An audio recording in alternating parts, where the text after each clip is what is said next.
উনজুর কাইফা দরাবু লাকাল আমসাল। ওগো নবীজি, ওরা মাঝে মধ্যে আপনাকে বলে পাগল, মাঝে মধ্যে বলে জাদুকর, মাঝে মধ্যে বলে কবি, বলে কিনা জোরে কোন? মোহাম্মদ কবি হয়ে গেছে। কি সুন্দর মিলে মিলে কথা কয়। কিভাবে কথা কয়? মিলে মিলে কথা কয়। ওই যে কিছু সূরা আছে না, যে সূরার এক কথার সাথে আরেক কথার কি আছে শেষে মিল আছে। কবিতার মতো কি সূরা আছে না? অনেক সূরা আছে এরকম। ওয়াস-সামাই ওয়াত-তারিক ওয়ামা আদরাকা মাত-তারিক আন-নাজমুস-সাকিব ইন কুল্লু নাফসিন লাম্মা আলাইহা হাফিজ। মিল আছে না জোরে কোন? কি সুন্দর মিল। আবার সাব্বিহ ইসমা রাব্বিকাল আ'লাল্লাযী খালাকা ফাসাওয়া ওয়াল্লাযী কদ্দারা ফাহাদা ওয়াল্লাযী আখরাজাল মারআ ফাজআলাহু গুসাআন আহওয়া। কথার সাথে সাথে কি সুন্দর মিল।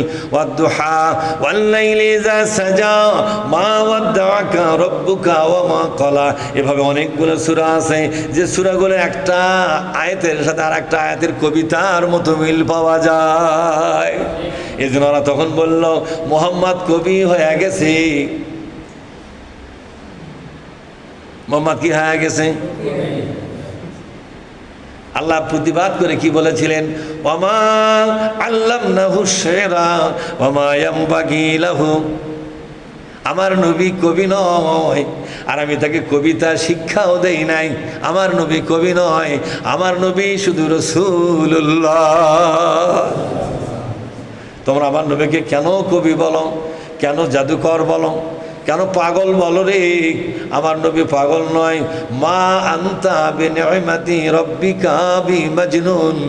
আল্লাহর নিয়ামত আল্লাহর নবীর উপরে পরিপূর্ণভাবে বলবৎ হয়ে গেছে। এত নিয়ামত পাওয়ার পরে সে লোকটা পাগল হয় না, সে লোকটা আল্লাহওয়ালা হয়ে যায়। সুতরাং পাগল বলেছে, প্রতিবাদ করেছেন কে? কবি বলেছেন, প্রতিবাদ করেছেন কে? জাদুকর বলেছেন, প্রতিবাদ কে করেছেন জোরে কোন? আল্লাহ করেছেন। সুতরাং এক এক সময় এক এক কথা বলতো।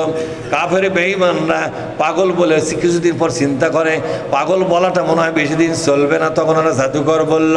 জাদুকর বলার পর ওরাই কিছুদিন পর চিন্তা করলো মানুষটাকে জাদুকর মনেই করতেছে না, তাহলে আমরা কি বলি? তাহলে কবি বলি।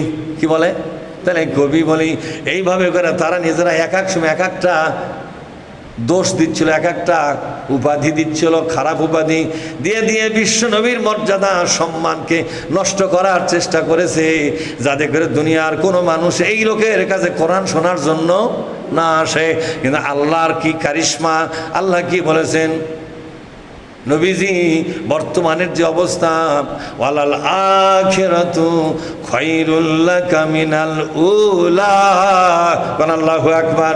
নবীজি বর্তমান অবস্থার চাইতে পরের অবস্থা এত বেশি ভালো হবে, পরের অবস্থা এত বেশি তোমার ভালো হবে।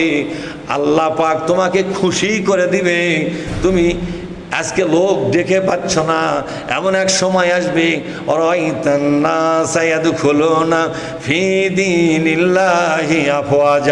আর তোমাকে লোক ডাকা লাগবে না, দলে দলে তোমার কোরআন শোনার জন্য লোক এখানে জমা হয়ে যাবে। সেই দিন আসতেছে, আমি আল্লাহ সেই দিনের ব্যবস্থা করতেছি।